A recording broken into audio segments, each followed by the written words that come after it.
Buenos días de nuevo a todos. Vamos a empezar ya este webinar organizado por Tech Data, como viene siendo habitual todos los viernes. Este webinar lo hemos titulado, en el título del mismo os preguntábamos si queríais saber cómo mejorar la rentabilidad de vuestras cuentas AWS gracias a Tech Data. Y este webinar lo vamos a estar conduciendo yo mismo, que soy Didac Rodríguez, soy técnico preventa en AWS España, me encargo de AWS y soy Solutions Architect certificado. Y también tenemos aquí acompañándonos a mi compañera Rosa Cabrero, que es la BDM, que lleva AWS. Los que ya estáis trabajando con nosotros, pues ya la conoceréis todos. Hola a Rosa, todos, buenos días, sí. buenos días, Rosa. Y muchas gracias por asistir y bienvenidos. Pues bien, vamos a ver ya rápidamente la agenda de este webinar. Cuando hablamos de rentabilidad en AWS, cómo mejorarla, me refiero a cómo podemos conseguir de una manera fácil reducir los costes mensuales de nuestras infraestructuras, ya sean las existentes que tengamos en producción o de un nuevo proyecto que tengamos que valorar y presupuestar, pues poder ajustar al máximo los costes mensuales de nuestra factura con Tech Data o con AWS. Primero hablaremos de cómo reducir estos costes gracias a unas opciones que tenemos disponibles en la parte de computación, ¿vale? En la parte de las máquinas, de los servidores que tenemos en el cloud público, gracias a las instancias reservadas y a las instancias spot. Esta primera y segunda parte serán un poco técnicas, serán bastante técnicas, pero intentaré que sea todo desde un nivel muy básico, por si sois la primera vez que entráis en el mundo de AWS, no suene nada raro y podáis seguir todo el webinar sin ningún problema. La segunda parte hablaremos cómo reducir costes gracias a las diferentes opciones que tenemos de almacenamiento. Seguramente gran parte de los costes de nuestra infraestructura en cloud se irán en el volumen de los datos que tenemos allá arriba y para esto es esencial conocer los diferentes tipos de storage que tenemos, los costes de cada uno y cuándo sale a cuenta utilizar un tipo y cuándo hemos de tirar por otro tipo de almacenamiento. En el tercer módulo ya dejaremos la parte técnica y daré el turno de palabra a mi compañera Rosa para que os pueda hablar ya desde el punto de vista de negocio cómo podéis reducir costes de una manera inmediata gracias a trabajar con nosotros y que os ayudemos a gestionar a vuestros clientes y todas las ventajas que tenéis desde Tech Data. Y en la parte final, si vamos bien de tiempo, pues os dejaremos realizar preguntas mediante el chat de esta sesión de Zoom y en el caso de que no hubiera, pues tendréis nuestros datos y nos los podéis pasar tanto por correo como por teléfono. Pues bien, vamos ya con la primera parte de este webinar, donde hablaremos de las instancias reservadas que, como os decía, están dentro de la parte de computación del servicio estrella de AWS, que es EC2, Elastic Cloud Compute, que es el que nos permite arrancar servidores. Y bien, empezaremos, como decía, un poco con un concepto básico, ¿no? De qué es una instancia en AWS y por qué le llaman instancia y no máquina virtual. Si venís de entornos de virtualización, pues ya tendríais más que asimilado el concepto de máquina virtual, donde a través de un hipervisor definíamos unos recursos de hardware y mediante emulación ese hipervisor os gestionaba esa parte de recursos de hardware, esa parte de RAM, esa parte de CPU y a partir de ahí vosotros teníais una emulación de una máquina a la que decidíais qué sistema operativo le instalabas o varios y teníais un poco, digamos, el control de lo que sería la BIOS y el hardware subyacente de esa máquina. Cuando estamos en cloud, de golpe nos dejan de hablar de máquinas virtuales y nos hablan de instancias. ¿Por qué? Porque el hipervisor ya no tenemos control sobre él y lo que nosotros cuando definimos que queremos un servidor siempre hay un binomio que es el tipo de instancia que vamos a arrancar y qué imagen se le va a volcar en el disco de sistema de esa instancia cuando arranque la instancia. En pocos segundos se habrá volcado toda la imagen del disco y tendremos el servidor disponible en AWS. O sea que al final, a la verdad, instancia y máquina virtual son casi sinónimos, pero hay este pequeño matiz que es lo que le hace la diferencia. Como decía, esto siempre que arrancamos una instancia se le vuelca una imagen. En Amazon estas imágenes de servidores se les conoce por AMI. Tenéis un marketplace muy extenso con con miles de imágenes ya puestas para que las utilicéis, hechas algunas por AWS, otros por los principales vendors y fabricantes de soluciones de software. También cualquier servidor que vosotros tengáis configurado podéis crearos vuestras propias imágenes, tenerlas privadas, compartirlas con quien vosotros decidáis o hacerlas públicas para que las pueda utilizar cualquier usuario de la comunidad de AWS. La mayoría de instancias hoy en día ya están respaldadas por el servicio de discos, ¿vale? Es un servicio de Amazon que se llama EBS y que veremos más adelante en detalle, el cual te permite gestionar de una manera muy cómoda y muy práctica los discos que enganchas, que atachas a las máquinas, a las instancias. También hay unos tipos de instancia que llevan su disco ya incluido en la instancia, que hablaremos de ellos, pero una muy buena práctica que os recomiendo que sigáis siempre es que tengáis mucho cuidado en no dejar nunca datos sensibles en la partición de sistema de la instancia, ya que si no estáis al tanto y no vigiláis las opciones, en muchos casos cuando la máquina se para, ya sea porque la hayáis parado vosotros o porque haya habido algún tipo de incidencia de hardware que se pare la máquina, los datos que haya en el disco de sistema se pueden perder. Siempre acostumbraros a trabajar con un disco de datos aparte donde guardéis la información, ya sea un disco atachado, un disco de red, veréis ahora, más adelante en siguientes transparencias veremos cómo todas las opciones que tenéis disponibles. Pues bien, hemos estado hablando de lo que es un tipo de instancia. Pues un tipo de instancia es una palabra donde hay un punto en medio y vamos a aprender un poco a entender esta palabra, qué es lo que nos está diciendo. Detrás del punto siempre tendréis lo que es el tamaño de la instancia. De una manera muy fácil, AWS identifica el tamaño de las instancias de una manera muy similar a la que conocemos las tallas de ropa, small, medium, large, x-large, cuantas más x, más grande será la instancia y básicamente cuando hablamos del tamaño de la instancia estamos hablando del número de cores y de la RAM disponible que va a tener esa instancia. Delante del punto siempre tenemos una letra y un número. La letra nos hace referencia a la familia. Amazon actualmente ya tiene más o menos unos 20 tipos de familias diferentes en función del propósito para lo que vamos a utilizar ese servidor o esa instancia que tenemos en la nube. Hay que dan prioridad al cómputo, con lo cual acabarás teniendo más CPU que RAM. Las que necesiten grandes cantidades de RAM porque van a gestionar bases de datos, pues hay otro tipo de familia que dará prioridad a que haya más RAM que no CPUs. Y tenéis muchos, hay familias, ahora veremos los diferentes tipos de familias en la siguiente transparencia. El número, lo que nos está hablando es de la generación. Cuando más alto sea el número, más moderno será el hardware en el que corra esa instancia. Actualmente ya hay tipos de instancia que van por la 5ª generación, os encontraréis que hay otros tipos de instancia más nuevos que van por la 2ª, pero es porque cuando aparecieron esos tipos, esas familias de instancia, ya de las más estándar iban por la 4ª generación. Actualmente la más alta que hay de generación es 5ª, pero bueno, seguramente en poco tiempo aparecerá la 6ª, empezarán a aparecer máquinas de 6ª generación. Estamos hablando de generación de instancias en AWS, no tiene nada que ver con las generaciones del fabricante de procesador, por ejemplo, de Intel. En algunos casos os encontraréis que detrás, entre el número y el punto, hay una letra. Si es una A, lo que se está indicando es que ese tipo de instancia el fabricante del procesador sobre el que corre es AMD. Si no pone nada es que el procesador será Intel. Alguna otra letra os podéis encontrar aquí, como por ejemplo una E o una N, que os indican que esa familia de instancias lleva una tarjeta de red, por ejemplo, de las más potentes que podéis encontrar ahora, de 100 gigabits por segundo. Pues bien, como os decía, pasamos a la siguiente, donde veis las diferentes familias de instancias.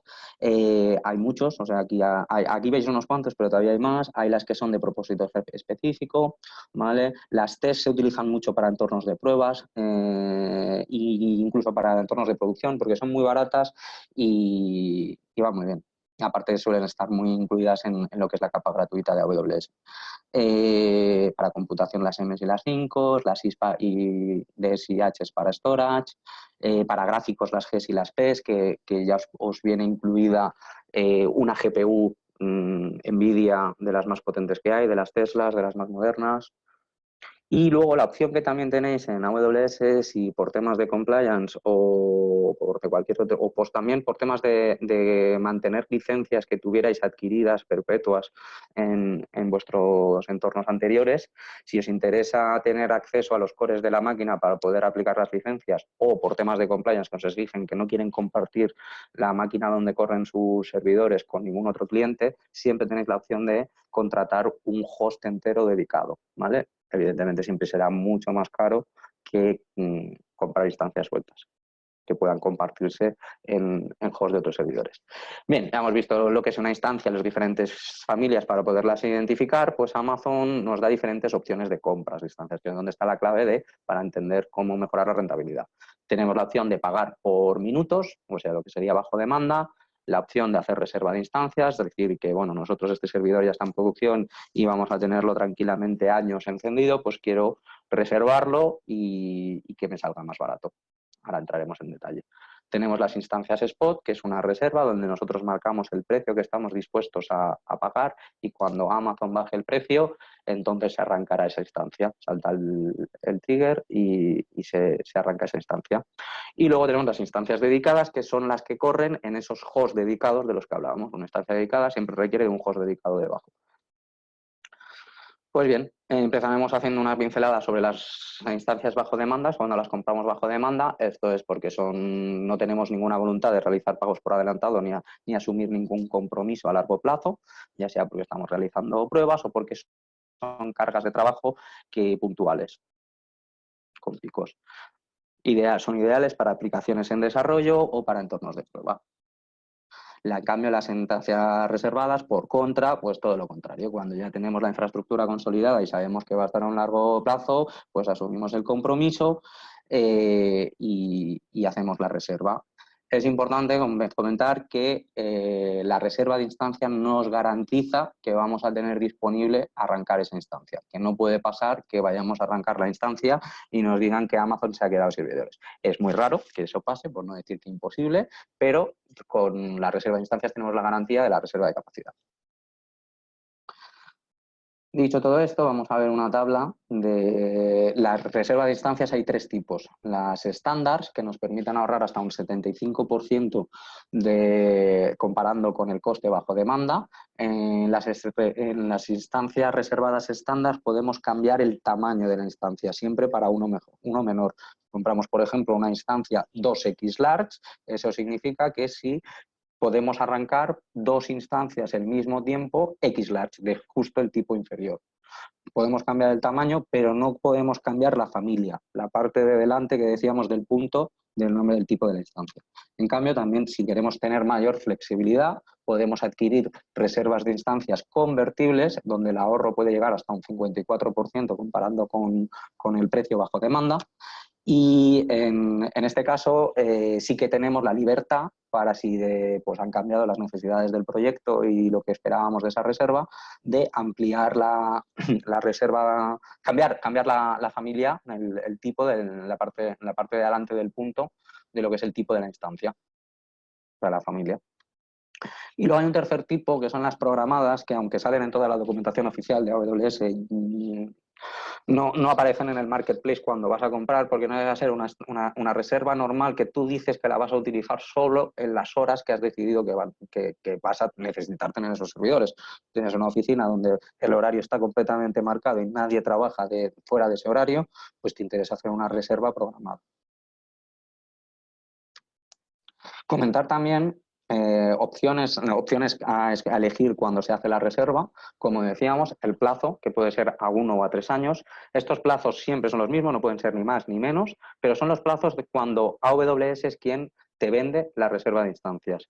Hay también la posibilidad de que cualquier empresa que haya comprado una reserva de instancias, cuando ya no la necesita, la ponga en el marketplace público para vender la reserva sobrante que ya no necesita. Entonces os podéis encontrar reservas de instancias vendidas por terceros, que entonces ya nunca será 1 año o 3, será pues los meses que les quedan. Si una empresa ha comprado 1 año, la ha gastado dos meses y le quedan 10 meses y ya no los necesita, las pone a la venta al precio que ellos decidan y si vosotros os interesa, se la podéis comprar. Es una reserva igual que si lo habéis hecho a Amazon, lo único que os la está vendiendo un tercero. Amazon está en medio haciendo el intermediario. Otra de las opciones que hemos de decidir cuando hacemos la reserva es cómo vamos a pagar esa reserva. Si vamos a hacer un pago por adelantado, un pago parcial por adelantado o vamos a pagarlo todo el coste por adelantado. Esto en los términos en inglés que os encontraréis mucho por la documentación es no upfront, partial upfront o total upfront. Cuanto más paguemos por adelantado, más ahorraremos, como veremos ahora seguidamente en una tabla que tengo para que podáis ver la comparación. Y también que tenemos que elegir es si esa instancia va a ser una instancia normal que va a correr en un host compartido con otros clientes de AWS o en un host dedicado donde solo van a estar corriendo instancias nuestras. Lo que os decía, vamos a ver una tabla con un ejemplo de una instancia M4 Large en la región de Londres, donde el precio bajo demanda sería de 0,111 dólares por hora bajo demanda, pero simplemente haciendo unos pequeños clics y haciendo la reserva a un año sin pagar nada de una reserva estándar, ya nos estaríamos ahorrando un 32% del coste total de ese año de tener la máquina arrancada. Si pagáramos una parte, más o menos la mitad de ese coste por adelantado, pues ya tendríamos un ahorro de un 3% más, de un 35%. Y si lo acabásemos pagando todo por adelantado, pues nos ahorraríamos unos cuantos dólares más, 15, 20 dólares más, y llegaríamos a tener un 36% de ahorro. Si en lugar de esta reserva de estancia estándar, porque tenemos dudas de si la vamos a elegir bien, cogemos una también a un año, pero convertible, el ahorro que tendríamos simplemente por la adquisición sin hacer ningún pago por adelantado sería de un 22%. Si pagáramos un partial upfront, una parte inicial, sería un 25% y pagándolo todo por adelantado tendríamos un 27%. Vamos a ver los descuentos a 3 años. De una estándar ya pasaríamos simplemente por reservar a 3 años sin pagar nada por adelantado más de un 50% del coste de ahorro. No está nada mal, simplemente hacer unos clics y hacer la reserva. Si queremos adelantar dinero para que nos salga más ahorro, pues tendríamos un 4% extra de ahorro gracias a pagar unos cuantos euros más, unos cuantos euros por adelantado. Y si lo pagamos todo el desembolso por adelantado, un 58% comparando siempre con bajo demanda. En el caso de las que a 3 años lo hiciéramos con convertibles, ¿vale? De las que podemos cambiar, baja un poco el ahorro comparado con las estándar, pero vemos que es todavía superior al de un año. O sea, si podemos reservar a 3 años, siempre ahorraremos mucho más que no a 1, o sobre todo pagando bajo demanda, tenerlo en cuenta. Os he puesto un vídeo de ejemplo para que veáis cómo se reservan las instancias desde la consola de AWS. Para esto vamos al servicio de C2, al apartado a la izquierda que encontraréis de instancias reservadas. Decimos que queremos comprar una reserva de instancias y ya nos sale pues, unos filtros para que decidamos el sistema operativo que va a correr en la instancia. No tienen el mismo coste las instancias con Windows que las de Linux porque pagas parte de la licencia en cada minuto.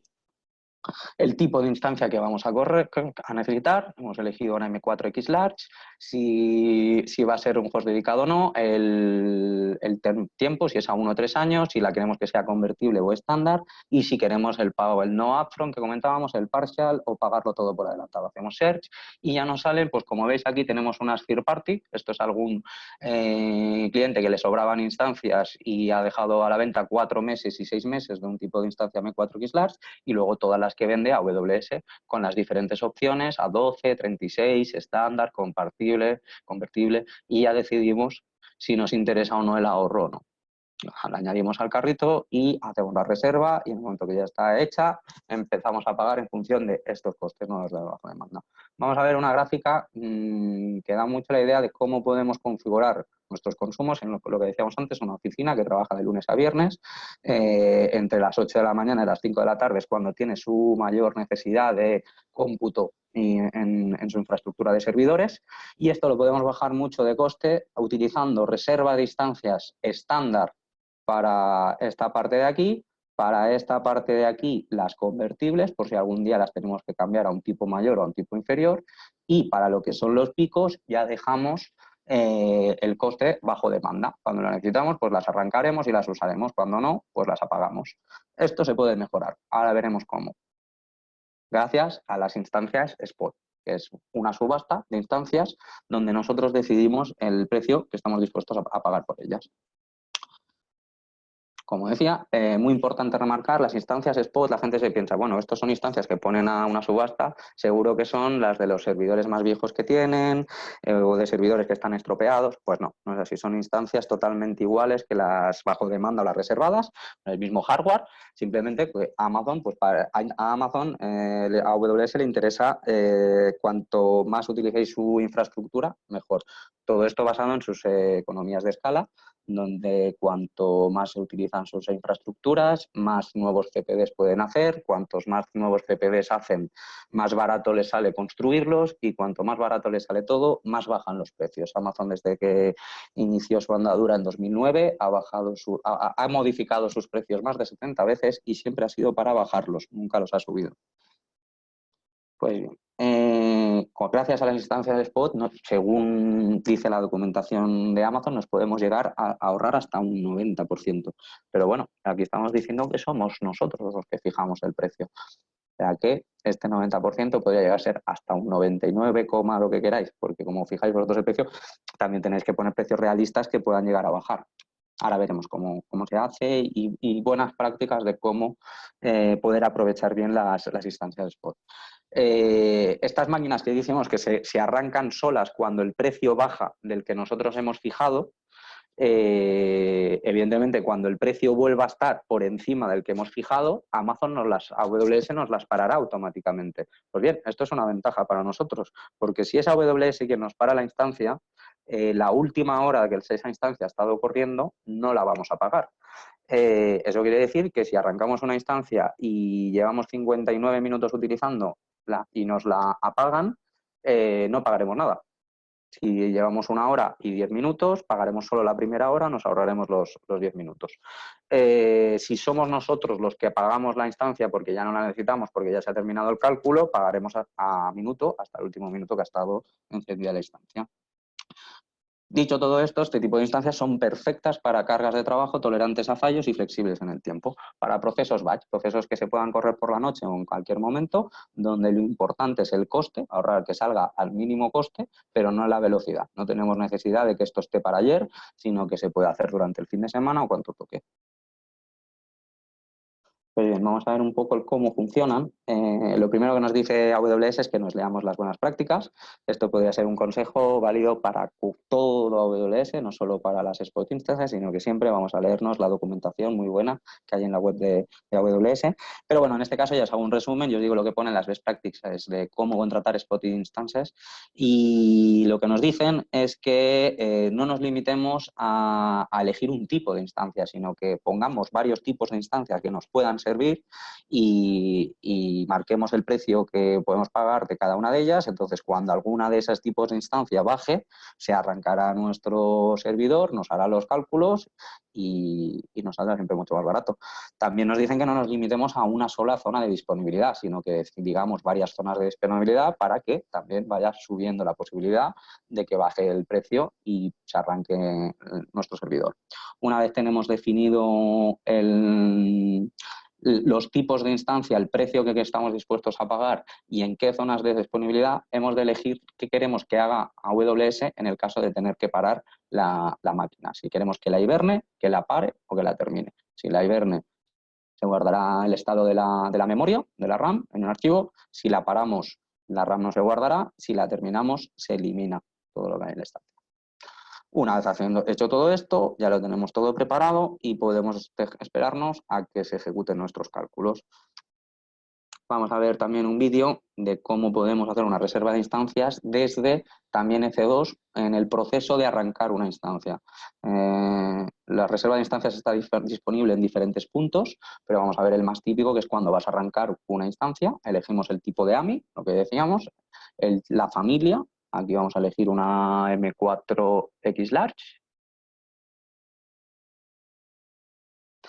Y justo cuando tenemos los detalles de hardware de la instancia, donde podemos ponerle el disco, es donde tenemos la opción de compra. Decimos que queremos que sea una instancia spot. Nos sale cuánto cuesta en las regiones de disponibilidad donde hay ese tipo de instancia y nosotros decimos cuánto estamos dispuestos a pagar. Pues esta instancia está a $0,0603 y decimos que estamos dispuestos a pagar 5 céntimos, más no. Cuando el AWS decida bajar ese precio temporalmente, nuestra máquina se arrancará y pagaremos al precio que hemos marcado.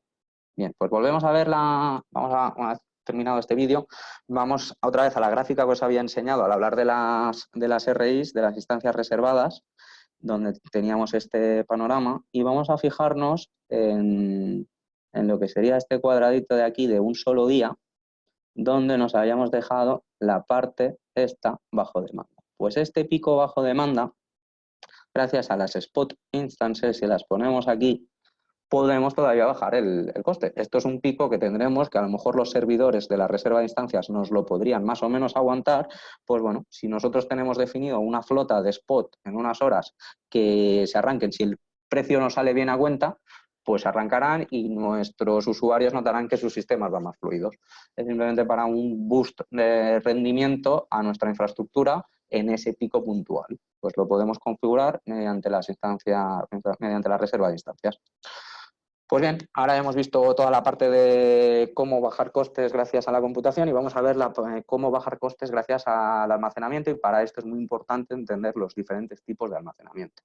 Los tenemos aquí así un poco a grosso modo, pues vemos que hay almacenamiento basado en bloques. En esto nos referimos con bloques que son como los discos que enchufamos a una instancia, lo que hablábamos antes de BS, el disco que va conectado a la instancia. Un disco físico que nosotros decidimos el sistema de archivos con el que lo formateamos y gestionamos la seguridad, los permisos de cada archivo.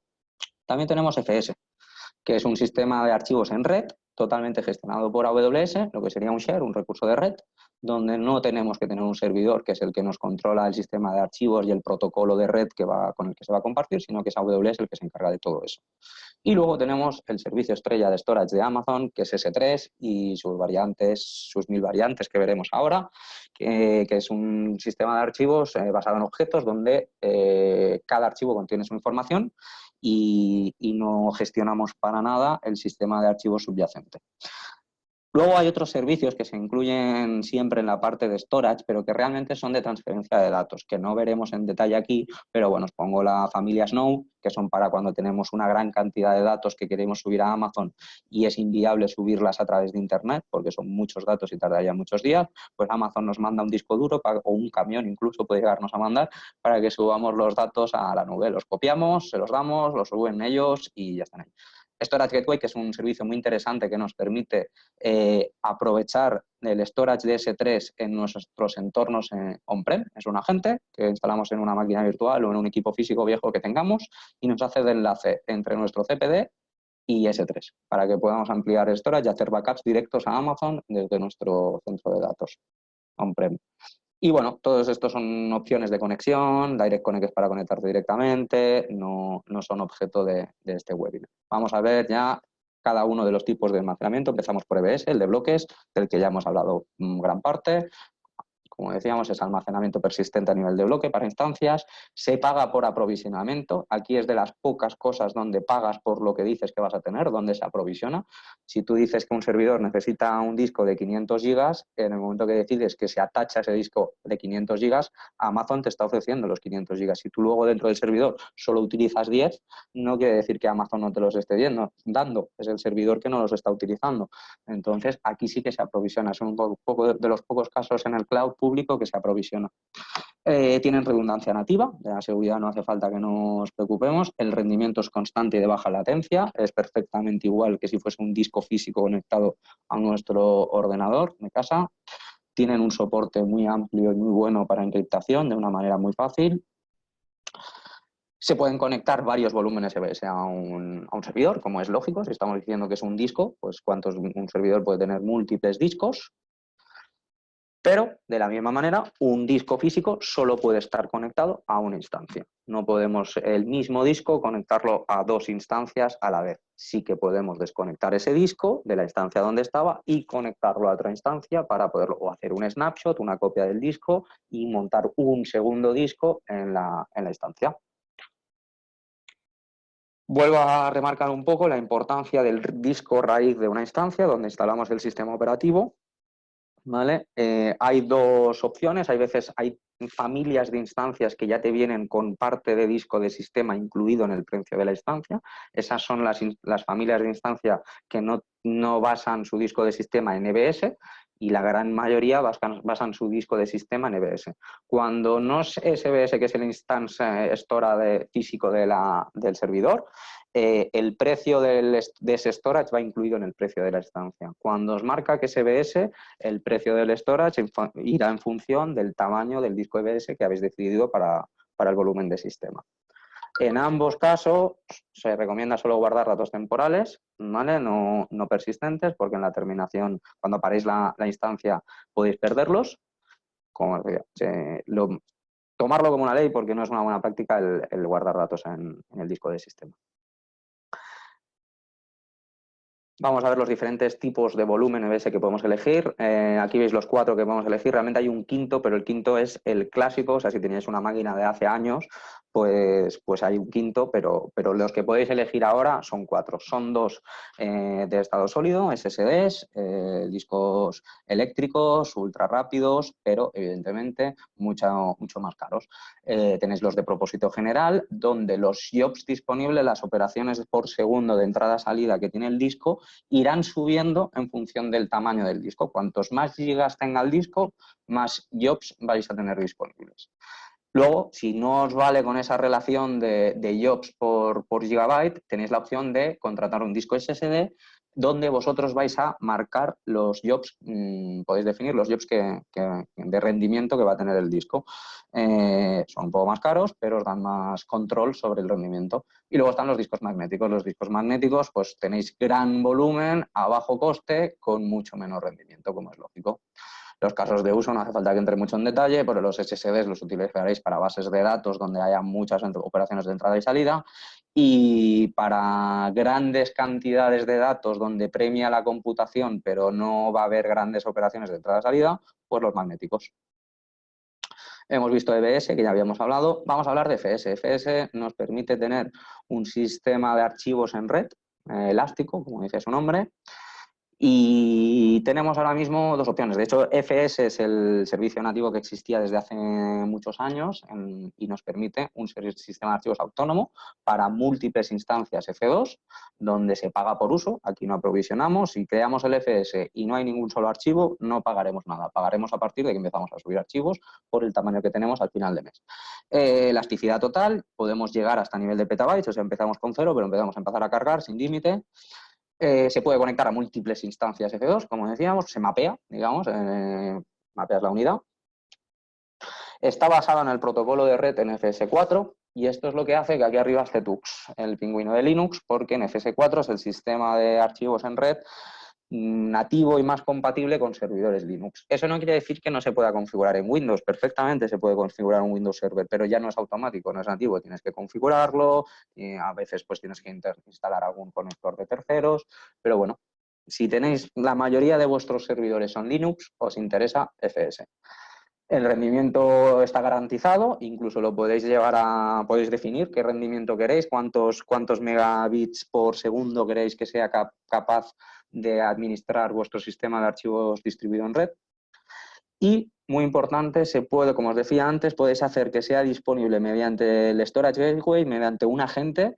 Este volumen FS, aparte de tenerlo disponible en AWS, también puede ser disponible en vuestro entorno on-prem instalando un simple agente. Pues desde hace unos meses hace un nuevo servicio que es exactamente igual que este, pero donde han pensado, si la mayoría de vuestros servidores son Windows, el servicio no se llama FS, se llama FSX, es exactamente lo mismo, pero lo que cambia es que en lugar de basarse en el protocolo de red NFS versión 4, funciona con el que se entiende bien con Windows, con SMB, desde las versiones 2.0 hasta la 3.11. Esto es importante, si habéis trabajado con recursos de red y con la seguridad de ellos, es muy importante los clientes que se van a conectar en ese recurso de red, porque, por ejemplo, los equipos Apple, los Mac, con versiones muy modernas, versiones viejas de SMB, no se llevan bien. Entonces, hay que tenerlo en cuenta y elegir el que más se ajuste a vuestras necesidades. La versión de Windows no tiene mucho sentido utilizarla para el agente, digamos, para utilizarla on-prem, para eso utilizar FS, pero una de las características muy fuertes del FSX es que os permite crear de una manera muy fácil un DFS, de un sistema de archivos distribuido administrado por Windows Server, para poder, por ejemplo, tener una replicación de todo el directorio activo en multi-AZ, en diferentes zonas de disponibilidad. Pues bien, llegamos ya a la parte de S3, donde aquí antes era una parte muy larga, pero vamos a ir bastante rápido porque antes había muchas opciones y había que controlarlas todas, pero ya veréis en la final cómo que nos lo ha facilitado mucho AWS con un nuevo servicio que acaba de salir. S3 nos ofrece servicio de almacenamiento en la nube basado en objetos. Esto quiere decir que, como decía, es independiente de un sistema de archivos. No tenemos que formatear ni preocuparnos de ACLs ni de grupos de seguridad, sino que cada archivo tiene su seguridad y sus metadatos. Es accesible mediante API o HTTPS, eso hace que sea accesible desde cualquier lugar con conexión a Internet. Tiene una alta seguridad y pues tiene diferentes talles, diferentes subtipos. El primero que hablaremos es el estándar, que es donde se paga por los gigabytes utilizados con un coste. Aquí tenemos un ejemplo para la región de Londres de lo que costaría un gigabyte de S3 estándar. Se pagan las transferencias salientes. Siempre que descarguemos datos de S3 pagaremos. Subirlos es gratuito. También se paga por las operaciones, como estamos diciendo, que se accede mediante API, mediante HTTPS. Cada operación de put, copy, post, list, get tiene un coste, pero un coste muy bajo, 1 céntimo por cada 1000 solicitudes. O sea, para pagar $1 tendríamos que tener 100.000 solicitudes. Evidentemente, para subir un archivo, por ejemplo, no es solo una petición de put, entran varias, pero llegar a que esto sea un coste descontrolado es muy complicado. Entonces será un coste muy, muy bajo comparado con el del resto de la infraestructura. Como decía, no se paga por las transferencias entrantes ni por las transferencias salientes dentro de una misma zona en instancias EC2 o hacia una distribución de CloudFront, que es el CDN de AWS, para entrega de contenido masiva, si la comunicación entre S3 y CloudFront es gratuita. Tenemos un nuevo taller, otro taller de S3, que sería el de acceso infrecuente. Si nosotros esos datos nos comprometemos a que raramente vamos a acceder a ellos, pues AWS nos baja el coste de ese storage. Es igual que S3 en términos de durabilidad, latencia y procesado. Incorpora, al decir que nosotros nos comprometernos de que vamos a acceder poco y nos bajan el precio, incorpora una penalización cuando quieres hacer un restore, cuando quieres recuperar datos, aparte del coste de transferencia, vas a pagar 1 céntimo por cada gigabyte que te descargues. El precio de almacenamiento, como decíamos, es un 50% aproximadamente más barato que el S3 estándar. Es ideal, aquí ya empezaron un poco a los casos de uso, que dicen que para largo plazo, backup, disaster recovery plan, pero bueno, al final esta misma ideal nos puede servir para los diferentes talleres que hay por debajo, o sea, cada uno tiene su función, pero bueno, vamos a ir rapidito viendo los demás. También apareció el de S3 de acceso infrecuente de una sola zona.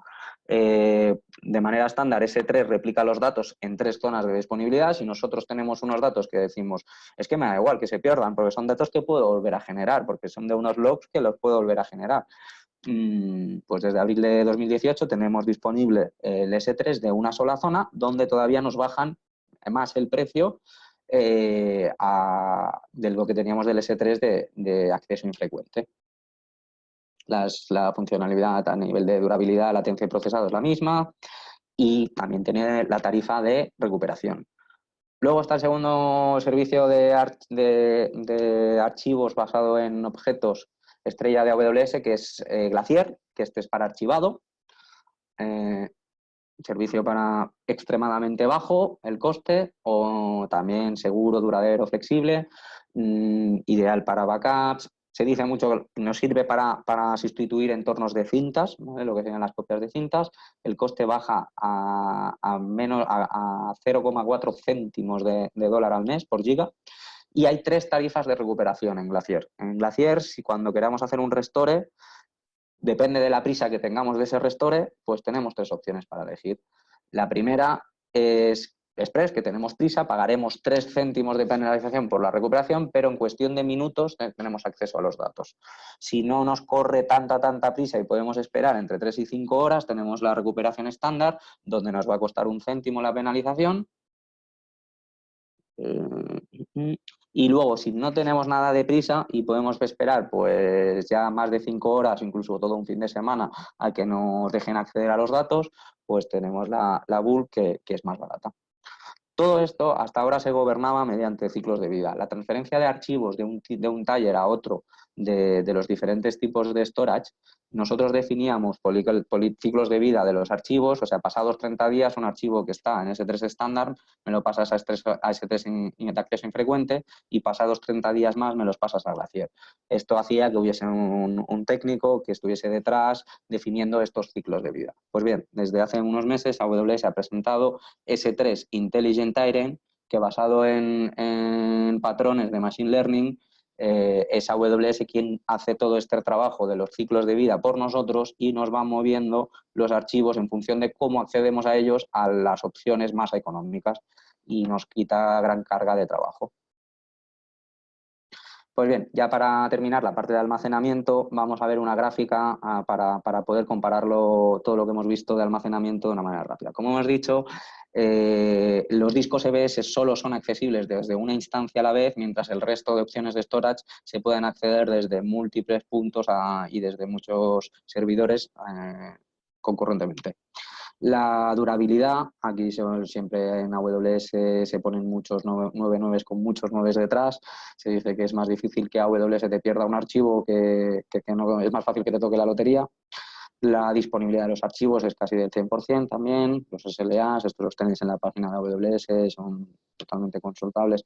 Importante, la escalabilidad en todos los servicios que hemos visto, FS y S3 es automática, en EBS es manual, somos nosotros el que hemos de decir que queremos más gigas en ese volumen que está tachado, pero podemos ampliarlo en calientes, aunque sea manual, pues la mayoría de sistemas operativos hoy ya permiten que amplíes un volumen en caliente sin tener que parar la máquina. Y vamos a ver lo importante, el precio mensual. El coste de EBS, aquí lo tenemos, ¿vale? Y tenemos que FS evidentemente es mucho más caro, pero claro, con un solo disco FS a lo mejor podemos estar dando servicio a 10 servidores y nos ahorramos 10 discos de datos de EBS. Pues si fueran 10 discos ya nos está saliendo más barato contratar un volumen FS. Y luego, pues, cómo van bajando los costes entre los diferentes tallers de S3, que por cierto no lo he comentado, pero ya no son servicios independientes. Ahora ya todo es S3 y son capas dentro de S3. Nos lo han facilitado mucho. Y como ejemplo, pues os pongo el coste de 1 tera, donde podéis ver que en EBS cambiará mucho en función de si el disco es un SSD o un disco magnético. En FS, pues es caro, pero tiene sus ventajas. Y cómo va bajando el coste de 1 tera al mes si vamos bajando las capas de S3. Pues bien, con esto damos finalizada mi parte. Espero que os haya servido de algo para entender un poco las opciones de bajar costes y mejorar la rentabilidad de nuestras cuentas AWS. Y ahora ya le voy a dar el paso el turno de palabra a Rosa para que os dé una pincelada de cómo mejorar la rentabilidad de vuestras cuentas, ya desde un punto de vista de negocio, trayéndolas a TechData. Pues Rosa, muchas gracias, Didac. a ti, Rosa.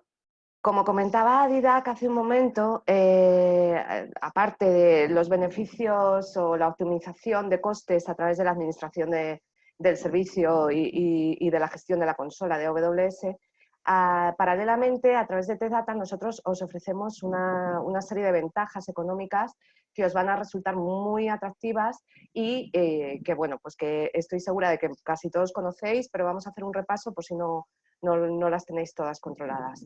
Como sabéis, a través de TechData se gestiona el servicio a través de nuestra plataforma de control de consumos y gestión del billing, que es StreamOne Enterprise Solutions, y que es muy importante, yo siempre insisto en recordaros que es una plataforma agnóstica, que para perfiles de partner reseller es ideal porque vais a poder gestionar todos los vendor cloud desde la propia plataforma y además siempre vais a tener la posibilidad de monetizar el servicio a un nivel más, gestionando los talleres de soporte y algunos otros detalles bueno, pues que al final siempre repercuten en una optimización de costes.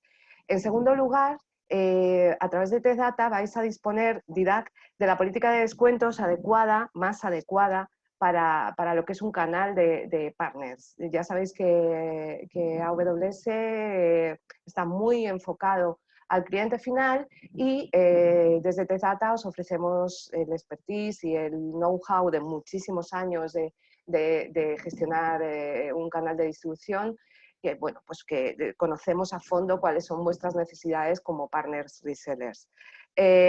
Además de aportar el Solution Provider Program, que es el programa de canal actual de AWS, sabéis que nosotros estamos abiertos siempre a una negociación dependiendo del volumen y bueno, pues que os damos un trato siempre personalizado a cada uno de vosotros.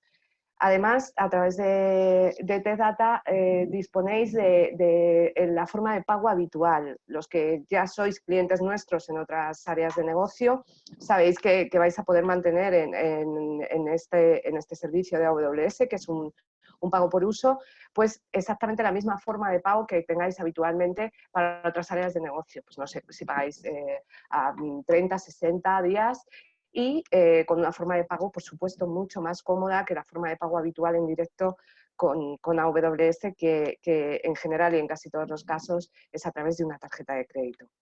Y por último, comentaros que en TestData disponemos de un acuerdo con un centro formador oficial para ofreceros un calendario de formaciones que están directamente enfocadas a ayudaros a escalar niveles de partnership, con lo cual obtendréis siempre un mayor beneficio tanto de relación con el vendor como de costes. Sabéis que escalando niveles de partnership cada vez obtendréis mayores beneficios y nosotros estamos totalmente enfocados a ayudaros a conseguir pues, el nivel de partnership adecuado para conseguir un mayor descuento y una mayor consideración por parte del vendor. A partir de este momento ya lo que me queda por pediros es que si tenéis alguna duda, alguna consulta, tanto a nivel comercial por mi parte como a nivel técnico por parte de lo que os ha contado Didac durante la presentación, este es el momento de que lo expongáis en la zona de preguntas que está disponible en la sesión o incluso a través del chat si preferís utilizarlo así. Estamos abiertos a todas vuestras preguntas y si queréis poneros en contacto directo con alguno de nosotros, tenéis en pantalla mi dirección de correo electrónico y la de Didac y nuestros números directos. Muchas gracias a todos por haber asistido y ha sido un placer estar aquí con vosotros. A ver, veo una consulta que nos llega por el chat, muy sencilla, simplemente nos pregunta si este webinar se ha grabado, porque han tenido que salir, y si este webinar en principio se está grabando y si no hay ningún problema técnico, la semana que viene lo tendréis subido al YouTube del canal de YouTube de TechData España. Y también está en nuestra web o la TechData, el enlace, y si no nos lo pedís por correo y os lo mandamos sin ningún problema. Si hubiese cualquier problema, pues ya lo repetiríamos. Pero en principio se está grabando correctamente por lo que veo aquí. Pues bien, como veo que son las 12 menos 3 minutos y creo que en la sala que estoy me van a echar en breve. Lo dicho, cualquier duda que tengáis, tenéis nuestros correos, nuestro teléfono. Si por lo que sea nos da tiempo de apuntarlo, llamáis a TechData de Barcelona o de Madrid y ya os pondrán en contacto con nosotros. No hay ningún problema, ya nos conoce todo el mundo. Pues bien, hasta el próximo webinar y espero que paséis un buen fin de semana a todos. Muchas gracias a todos. Gracias. Chao.